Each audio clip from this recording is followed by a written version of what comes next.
날 환란 후에 즉시 해가 어두워지며 달이 빛을 내지 아니하며 별들이 하늘에서 떨어지며 하늘의 권능들이 흔들리리라. 그때에 인자의 징조가 하늘에서 보이겠고 그때에 땅의 모든 족속들이 통곡하며 그들이 인자가 구름을 타고 능력과 큰 영광으로 오는 것을 보리라. 그가 큰 나팔 소리와 함께 천사들을 보내리니 그들이 그의 택하신 자들을 하늘 이 끝에서 저 끝까지 사방에서 모으리라. 우리 예수님께서 구름 타고 오늘 본문에 이제 재림하신다고 말씀하셨는데, 자, 예수님 재림하실 때에 두 종류의 사람이 있어요. 예수님 재림하실 때 예수님 앞에 들림받아서 예수님을 영접한 성도가 있고, 예수님 재림하실 때에 들림받지 못한 사람이 있어요. 두 종류가 있거든.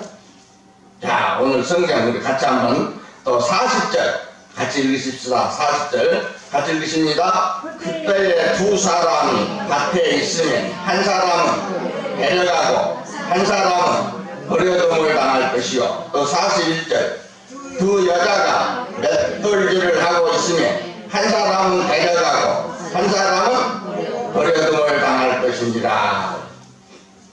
그러니까 오늘 성경에 보니까 두 사람 중에 밭에서 일하는데 판매하는데 두 사람 중에 한 사람은 들림받고 한 사람은 버림당한다.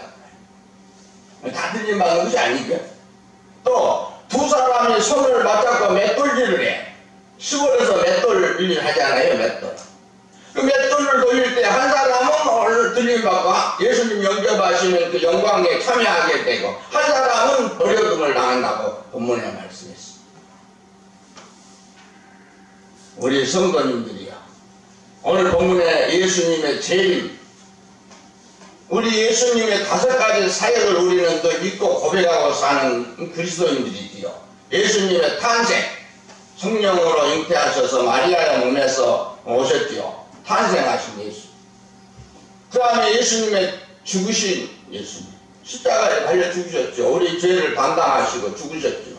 죽으신, 그 다음에 예수님의 죽으신 다음에 3일 만에 부활하신 예수님의 부활, 그 다음에 예수님께서 부활하신 후에 40일 동안 세상에 계시다가 하늘나라로 승천하셔서 감람산에서 500여 성도들이 다 바라보는 가운데 승천하신 예수님, 그 4가지는 다 이루어진 말씀이요. 그러죠? 다 이루어진 말씀 5가지 중에서. 근데 한 가지만 이룰 말씀이요. 오늘 본문의 재림이에요. 이제 네 가지 사역은 다 이루셨는데 이제 예수님의 재림만 이루실 언약의 말씀으로 남아 있습니다. 예수님의 재림.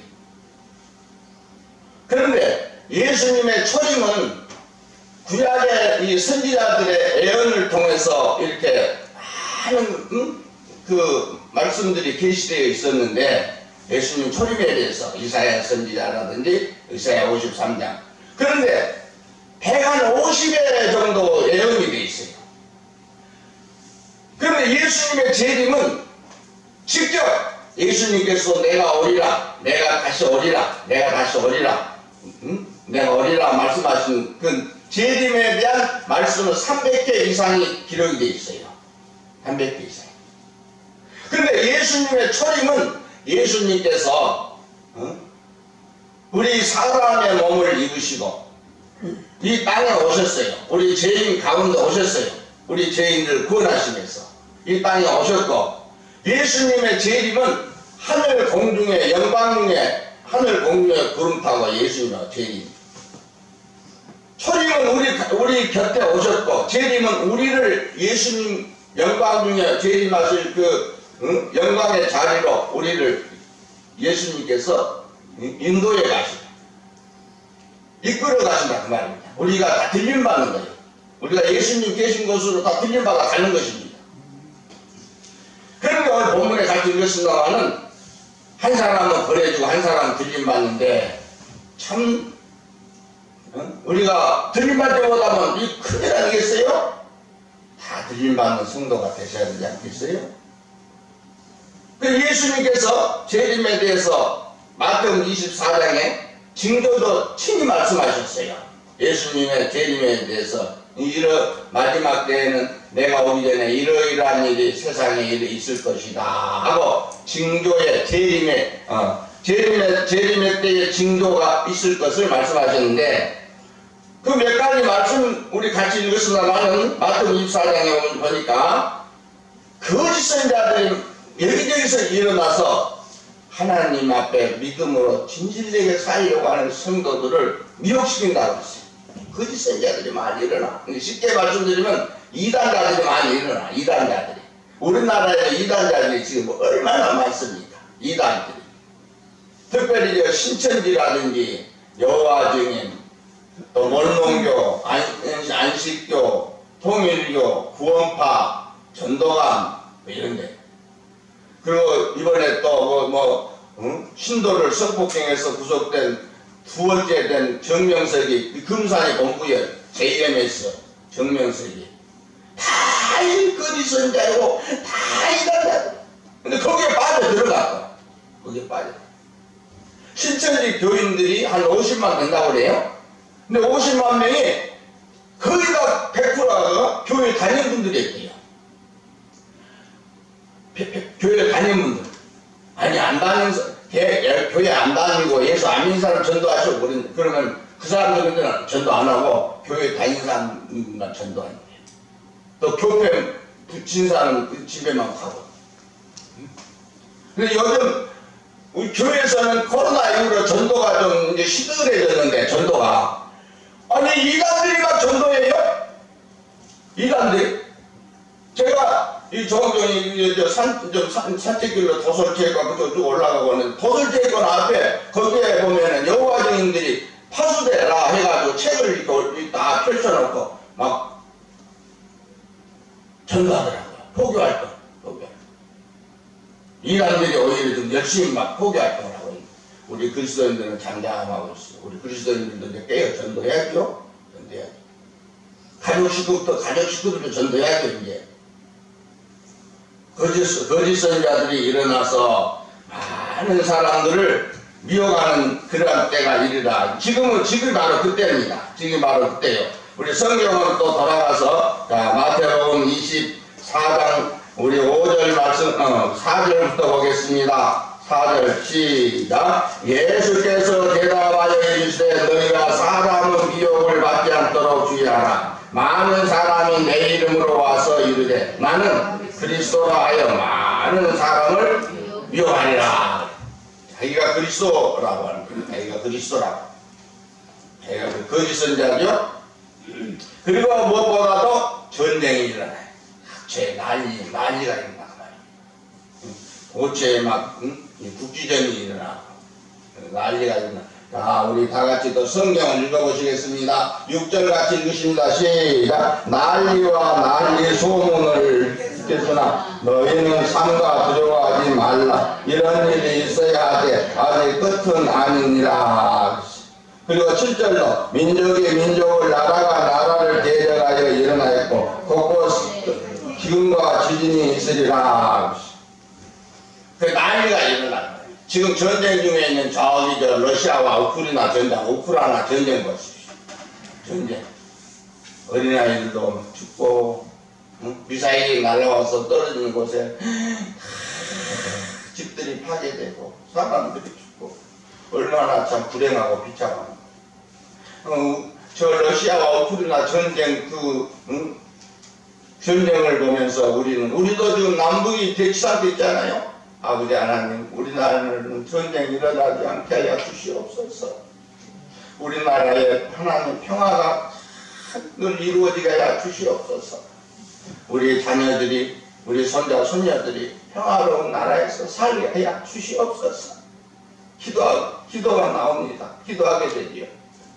얼마나 전쟁이 나면 얼마나 슬픕니까? 비극적이고 불행하고.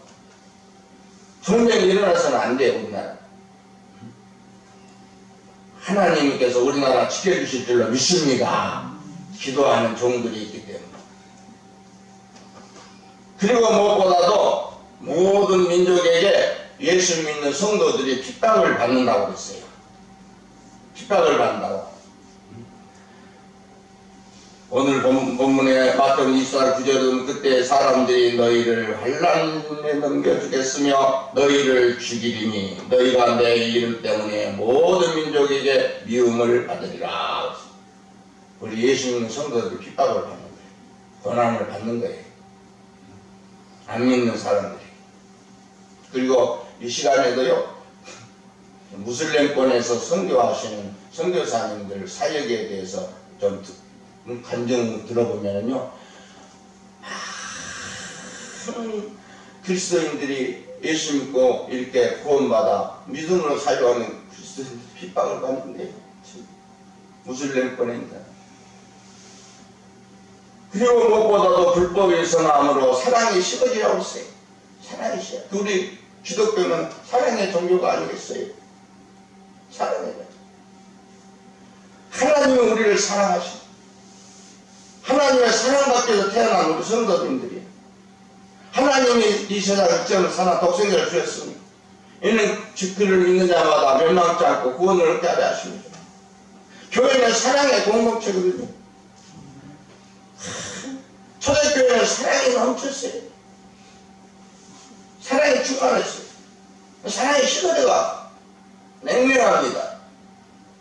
마태복음 24장 12절 불법의 성함으로 많은 사람은 사랑이 식어지리라. 많은 사람의 사랑이 식어져. 지금 부모 자식 간에도 지금 사랑이 식어져. 형제간에도 사랑이 식어져. 막 죽이고 그래요. 이 세상에 마귀가 역사하니까 그러는 거예요. 마귀는 죽이는 일을 하는 거예요. 예수님 말씀했어요. 도적이 하는 것은 도적질하고 죽이고 멸망시키는 것이라. 그 도적은 마귀를 말씀하고 내가 온 것은 양으로 생명을 얻게 하고도 풍성을 얻게 하려 합니다. 죽이는 일을 하는 거예요. 막 서로 싸우는 거예요. 사랑이 식어졌어요. 방송인으로 나온 박수홍인가 이런 사람이 있대요. 그거 다 안답니다. 참, 여러분 보십시오. 형을 고소해가지고 형이 지금 감옥에 있지. 아버지가 폭행당해서 병원에 실려갔죠. 이 가정이 지옥이요. 예수 없는 가정은 지옥입니다. 사실 가정이 할 수 없지요. 하나님은 가정을 사랑의 공동체로 세워주는 사랑의 가정. 예수님 만왕의 왕 예수님이 내 가정을 다스리지 아니하면 마귀가 다스리니까 막 가족끼리도 막 칼로 찌르고 막 죽이고 막 그런 싸우고. 근데 우리 성도님들은 자녀들 다 예수 믿고 예수 안에서 복된 가정으로 살도록 하셔야 돼요. 예수님이 다스리는 가정은 사랑의 꽃이 피고 열매를 맺으니까. 지옥의 가정이 되면 안 되잖아. 부부도 평생 정말로 아끼고 사랑하고 이렇게 살아야 될 부부가 예수님 안에서 이렇게 사랑의 꽃이 피고 열매를 맺고 사랑의 천국을 이루어야 될 가정이 예수 없으니까 부부가 원수가 돼가지고 서로 늘 싸우고 그리고 또 죽이는 일도 일어나고 마귀가 역사하니까 그런 거예요. 사랑이 식어지더라. 그리고 무엇보다도 예수님 재림하시기 전에는 예수님께서 말씀하시기를 복음이 땅끝까지 전파되리라. 온 세계에 전파되리라. 마태복음 24장 14절에 이 천국 복음이 모든 민족에게 증명되기 위하여 온 세상에 전파되리니 그제야 끝이 오리라 그랬어요. 온 세상에 전파되리니 지금 우리나라의 선교사님들이 나가서 선교하시는데 복음이 안 전해지는 곳이 없대요. 지금은 땅까지 다 전해졌어요. 온 세상에 전해졌어요. 우리나라에서 선교사님들이 파송받아서 선교하는데 대충 28,000명, 3만 명 가까이 된답니다. 그분들이 다 가서 선교하시는데 다 복음이 막 온 세상에 지금 다 전해집니다. 예수님 이제 오실 때가 가까워진다 그 말이죠. 그리고 무엇보다도 중요한 역사적인 사실 중 한 가지는 이스라엘의 독립을 예수님께서 말씀하셨어요. 마태복음 24장 32절에 무화과 나무의 비유를 배우라. 그 가지가 연하여지고 이스라엘에는 여전히 가까워질 하나님을 써요. 무화과 이스라엘을 상징하지. 여러분, 이스라엘이 로마에서 멸망받은 후에 2000년 동안 세계 각지에 유리방황하면서 떠돌아다니는 방랑객이 있어요. 심지어는 유대인들을 증오해서 히틀러가 600만 명을 죽였다고 하지 않습니까? 그런데도 그들이 생존해서 지금은 나라를 이루어서 살고 있어요. 나라를 이루어서 살고 있어요. 우리나라가 일제 36년 그들에게 속국으로 지배를 받았는데 일본말 다 배우고 일본 걸 다 배우고 일본어가 다 됐어요. 그런데 100년만 우리나라가 일본의 속국이 되었다면 완전히 일본의 그 영토로 이렇게 지내고 우리 일본 사람. 여러분 보세요. 2000년 동안 100년도 아니고 1000년도 아니고 2000년 동안 이건 하나님이 하시는 역사의 수레바퀴에 모든 일들입니다. 유대인들이 독립을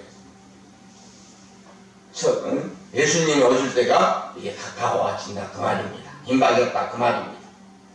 그 예수님의 재림에 대해서 성경은 그 광경에 대해서 이렇게 말씀합니다. 오늘 본문에도 30절에 구름 타고 오신다. 구름은 종종 하나님의 임재의 상징이지요. 임재로 상징됩니다. 출애굽기 19장 16절에 보면은 구름 타고 오신다. 그리고 데살로니가후서 1장 7절은 불꽃 가운데서 오신다. 그리고 데살로니가서 4장 16절에 데살로니가서 4장은 우리 예수님의 재림장이라는 말씀이에요. 더 자세히 나옵니다. 천사장의 소리, 하나님의 나팔 소리로 이렇게 친히 오신다 그랬어요. 그리고 데살로니가서 5장 4절에는 도적같이 오신다 그랬습니다. 도적같이 오신다. 도적같이 오신다고 하는 말씀은 우리에게 어떤 경고입니까? 깨어있어야 할 말. 깨어있어야 할 말. 여러분, 도적이 집에 들어왔을 때 식구들이 깨어있으면 집 안방에 들어와요? 안 들어와요? 못 들어오죠. 가족식들이 깨인 도둑이 들어와. 도적은 다 잠잘 때 들어오는 거야. 한거 잠잘 때, 코를 보고 잠잘 때 안방 들어와가지고. 도적같이 오신다. 나는 5장 14절의 말씀. 데살로니가전서 5장 14절의 말씀. 그러면 이제 저와 여러분들은 영적으로 우리는 다 예수님의 신부들이고 우리 예수님 우리의 영적인 신랑입니다. 우리 그리스도인들이 이제 우리 예수님을 재림의 예수님을 맞이하기 준비를 하고 살아야 되는데 예수님을 맞이하기 위해서 우리는 어떤 삶을 살아야 되느냐? 첫째로 믿음에 굳게 서서 늘 깨어 기도해야 됩니다. 오늘 성경에도 예수님께서 말씀했어요. 너희들이 깨어 기도하라. 깨어있으라. 깨어있으라. 이렇게 말씀하고 있습니다. 우리 대전 장로교회 성도님들은 마지막 때에 하나님 앞에 깨어있어야 됩니다. 이것은 육신적으로 수면에 잠을 자지 말라는 건 아니에요. 육신적으로. 육신의 수면에 잠을 자야 돼요. 성경에 사랑하는 자녀에게 잠해복을 준다고 했습니다. 잠이 잘 주무신 것도 복이에요. 저녁에 잠이 안 와가지고 밤새도 뒤척이면서 수면제 의지하고 한숨 자는 분도 있어요. 우리가 잠을 잘 주무시는 것도 복이거든. 근데 여기 깨어있으라는 말씀은 영적으로 깨어있으라는 말이에요. 영적으로 잠자지 마라. 영적으로 잠자면은 자신의 처지를 모릅니다. 자신의 영적으로 잠자고 있으면 내 갈 길도 몰라요. 내 할 일도 몰라요. 그래서 영적으로 깨어있으라는 말씀이죠. 오늘 성경에도 말씀하고 있습니다. 그리고 무엇보다도 하나님 앞에 사명받은 종들이 그 사명에 충성스러운 일꾼들로 충성했다고 합니다. 맡은 일에. 그리고 우리의 믿음이 산 믿음이 돼야 됩니다. 죽은 믿음이 아니라 산 믿음이 돼요. 행함이 수반되는 믿음. 야고보서 2장의 말씀같이 행함이 수반된 믿음이 돼야 됩니다. 죽은 믿음도 있어요. 예수님께서 말씀했습니다. 인자가 올 때 믿음을 보겠느냐, 참 믿는 자를 보겠느냐. 교회 다니면서 믿습니다면서 그리스도인의 삶이 없으면 참 믿는 자가 그리스도인으로서 참된 삶이 거기에 수반되어야 됩니다. 순종의 삶이 거기에 따라야 됩니다. 내가 올 때 믿음을 보겠느냐, 인자가 올 때 믿음을 보겠느냐. 참 믿음의 승리. 그리고 무엇보다도 조금 전에 말씀드린 대로 불법의 성함으로 사랑이 식어진다고 하셨으니까 우리 성도님들은 내 가슴속에 늘 주님의 사랑이 늘 뜨겁게 타올라요. 그 사랑의 삶을 살아야 돼. 하나님 아버지의 사랑을 받았으니 그 사랑을 우리도 나누고 베풀고 살아야 되지 않겠어요? 하나님이 나를 사랑하셨으니 나도 사랑합니다. 사랑은 하나님과 우리와의 이 수직적인 사랑과 형제와 우리 이웃 형제와 수평적인 사랑이 조화를 이루어야 돼. 너 하나님 사랑해? 너 하나님 사랑하지. 하나님 나를 사랑하셨는데 나를 사랑하셨기 때문에 독생의 아들도 아끼지 아니하시고 나를 위해서 십자가에 달아 죽이셨는데 나 하나님 사랑해요. 그럼 하나님 사랑하면은 그 사랑의 증표가 요한 1서 3장에 보니까 형제들 사랑하는 걸로 나타나. 3장 4장에 보면 보이는 형제를 사랑하는 거예요. 사랑하는 거예요. 주님 사랑하고 성도들을 사랑하는 것이 큰 성도의 삶입니다. 그래서 조금 전에 우리 안수 집사도 기도할 때 갈라디아 5장 22, 23절에 성령의 9가지 열매를 말씀하셨는데 그 성령의 9가지 열매 중에 첫 번째 열매가 사랑의 열매예요. 사랑과 일화 가평이니까. 은사 중에 가장 큰 은사가 사랑의 은사거든. 사랑의 은사예요. 그 우리 성도님들이 사랑하며 살아야 된다. 사랑하며 살아야 돼. 근데 요즘은 사랑이 다 식어졌다 그 말입니다.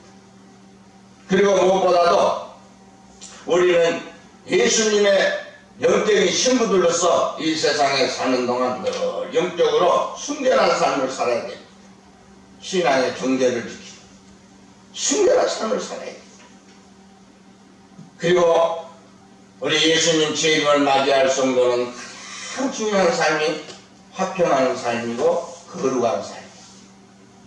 히브리서 12장 14절에 보니까 모든 사람과 더불어 화평함과 거룩함을 따르라. 이것이 없이는 아무도 주를 보지 못하리라. 화평함과 거룩함을 따르라. 화평해야 되지 않겠어요? 우리 성도는, 우리 예수님은 십자가에서 화목제물이 되셨어요. 하나님과 우리 사이에 원수관계였는데 죄로 말미암아 그 원수의 담을 허물어뜨리고 하나님과 우리와의 관계, 자녀의 관계를 회복시켜 주셨어요. 그래서 무엇보다도 화평해야 됩니다. 가정에도 화평하고 직장에 가서도 화평하고 어디로 가서든지 다 화평을 이루며 살아야 됩니다. 피스메이커가 되셔야 돼요. 평화의 사신들이 되셔야 돼요. 어떤 사람은 늘 트래블 메이커가 된 사람이 있어요. 늘 싸우자고 달려들어. 다투며. 이런 분들이 있어요. 말에도 그 말에 가시가 덮쳐있고, 상처를 주고, 아프게 하고, 불화가 조성되는 것이죠. 그리고 어떤 사람은 하는 곳마다 화평을 이루어. 가정에서도 화평하고, 직장에서도 화평하고, 어디서든지 평화의 사실이 되는 거예요. 그 성경에도 화평케 하는 자는 복이 있나니 저희가 하나님의 아들과 일꾼을 받을 것이라고 했어요. 싸우고 다투고 이것은 마귀가 하는 일이야. 마귀가 하는 일. 화평케 하는 것. 그리고 거룩한 삶을 살아라. 본문에 말씀하고 있습니다. 거룩한 삶을 살아라. 그리고 무엇보다도 우리 성도님들은 마지막 때에 하나님의 성령이 내 안에 계시기 때문에 늘 성령님의 인도를 따르고 성령님과 동역한 삶을 살아야 돼요. 마태복음 25장으로 넘어가면 또 예수님 말씀하셨습니다만은 열 처녀가 신랑을 맞이하기 위해서 준비하고 있었잖아요. 신랑을 맞이하기 위해서. 그런데 신랑이라 맞이하라 할 때에 열 처녀 중에 5처녀는 예수님을 영접했어요. 5처녀는 예수님을 영접하지 못했어요. 버려진 자들이 됐어요. 성경에 보니까. 그런데 그 열 처녀 중에 5처녀, 예수님을 영접한 5처녀는 항상 등에 기름을 준비하고 있었어요. 그 기름으로 등불을 켜야 되니까 기름으로 등불을 준비하고 있었어요. 기름으로. 그 기름은 성령을 말씀합니다. 성령님의 인도를 따르고 성령님과 동역하며 성령님의 임재의식 가운데 늘 살아가는 것이지요. 그런데 한 5처녀 맞이하지 예수님을 맞이하지 못한 5처녀는 등을 있었는데 등에 기름이 떨어져 버렸어요.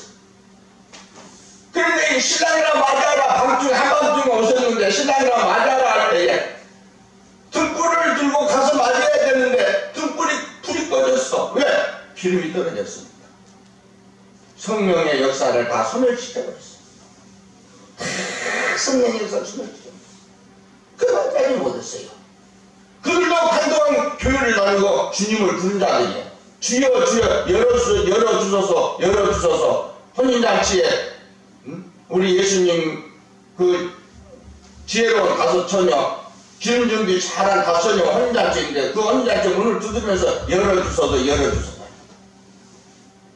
나는 너희를 모른다. 예수님 말씀하셨습니다. 여러분 마지막 때는 우리가 성령님 안에 인도하여 성령님의 인도를 따르고 성령님의 지혜를 받고 성령님의 감화와 감동을 받고 성령님의 그 인재 의식 가운데 성령님과 함께 동역하며 사는 우리 그리스도인들이 되신다는 말입니다. 육적으로 사는 사람이고 성령의 역사로 사는 사람이 있어요. 영적으로. 그리고 마지막 때에 무엇보다도 복음이 땅끝까지 전파되리라고 말씀했는데 다 전파되라고 성경에 온 세상 전파되라고 했는데 우리 성도님들은 이 말씀을 이루기 위해서 우리가 늘 전도해야 한다는 말입니다. 선교해야 한다는 말입니다. 교회가. 선교하고 전도해야 한다는 말입니다. 선교사님들은 한 곳에 타고 가서 선교하시다면 우리는 여기서 전도하고 제 초등학교 동창 중에 어느 권사님이 계시는데 박 권사님이나 그분이 계시는데 근데 제가 목사니까 한번 전화가 왔어요. 목사님 기도해 주세요. 그래서 특별히 뭐 기도 부탁할 일이 있습니까? 그러니까 제 아들과 제 며느리가 지금 태국에 가서 태국은 불교권이거든요. 태국에 가서 선교하는데 코로나로 인해서 너무나 선교 어려움을 당하고 있으니 기도 좀 해주세요. 그랬어요. 아들과 그 며느리가 그 선교하러 나갔다는데 목사님으로 나갔어요. 그러니까 아니에요. 목사님이 아니고 어떻게 나갑니까? 그러니까 평신도 선교사로 의료 선교사로 나갔대요. 그래서 의료선 그럼 뭐 아들이 의사예요? 아들이 서울대 의사 나와가지고 서울대 의과 나와가지고 의사예요. 그 며느리도 같이 의사고.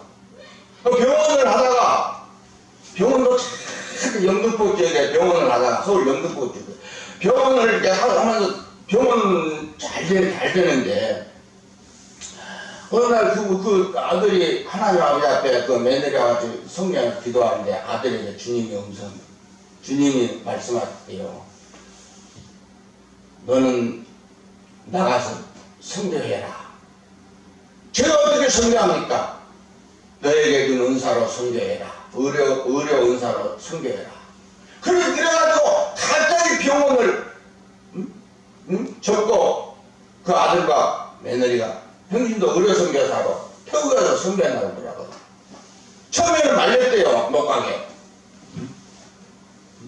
그런데 주님께서 가라고 명령하셨기 때문에 가야 된다. 애들도 다 중학교 다니고 고등학교 다니고 막 그런데 가기가 쉽지 않잖아요. 다 좋은 환경에서 좋은 직장, 그 안에 좋은 모든 여건이 다 좋은데 그것을 한순간에 내려놓고 태국에 아주 그 험지에 가서 의료 선교한다는 건 쉬운 일이 아닙니다. 주님이 명령하셔서 가야 한다고 그래요. 그 권사님도 말렸대요. 말렸대요. 병원 그만둬 말렸대요. 다 말렸는데 주님 명령에 순종해서 가야 한다고 하면서 가요. 지금도 선교하고 있어요. 그래서 기도해달라고. 여러분, 우리 주님 앞에 받은 은혜가 귀하지 않아요. 우리 주님의 복음을 전하지 않으면 안 됩니다. 바울 사도는 내가 복음을 전하지 아니하면 내가 화가 있을 것이라고 말씀했어요. 여러분 가정에 영적인 눈으로 볼 때 지금 지옥으로 가고 있는 가족 식구들 가슴 치면서 애통해야 돼요. 정말로 이 세상에서만 한 가족으로 살 것이 아니라 육적인 가족으로만 살 것이 아니라 육적인 가족으로만 살 것이 아니라 영적인 가족이 돼야 되지 않겠어요? 천국에까지 같이 가셔야 되지 않겠어요? 이 세상에 얼마나 우리가 오래 사느냐 또 작게 사느냐가 문제가 아니에요. 침례교 크게 목회하신 이동원 목사님이 말씀하셨습니다. 자기 아들이 국제 변호사인데 미국에서 38세에 천국에 갔잖아요. 한 1년 전에 이동원 목사님. 그래 그 아들을 미국에서 하량의 유고를 가지고 한국에 비행기로 오는데 감사를 10가지 했대요. 감사를. 그 아들이 천국 갈 때 그 아버지에게 하는 말씀 아버지 저 천국 갑니다. 아버지 저 천국 갑니다. 아버지 주님만 바라보고 제가 삽니다. 배량한 사기로 투병하다가 천국 가는 그 아들. 여러분 이 세상에서 아들을 그렇게 앞세우면서도 감사할 수 있다는 것이 우리 그리스도인에게 어디 누가 하겠습니까? 천국에 소망하기 때문에 하는 거예요. 주님 만날 소망하기 때문에 하는 거예요. 예수님 재림하실 때에 오늘 성경에 한 사람은 들림받고 한 사람은 버려진다. 버려진 자가 되어서는 안 되죠. 우리 모두가 다 들림받아서 주님의 영광스러운 그 영적인 혼인잔치에 다 참여하여 주님의 사랑과 주님의 평강과 주님의 안식을 누리는 주님 앞에서 영생을 누리는 우리 믿음의 사랑하는 식구들 다 되시기를 예수님의 이름으로 축원합니다.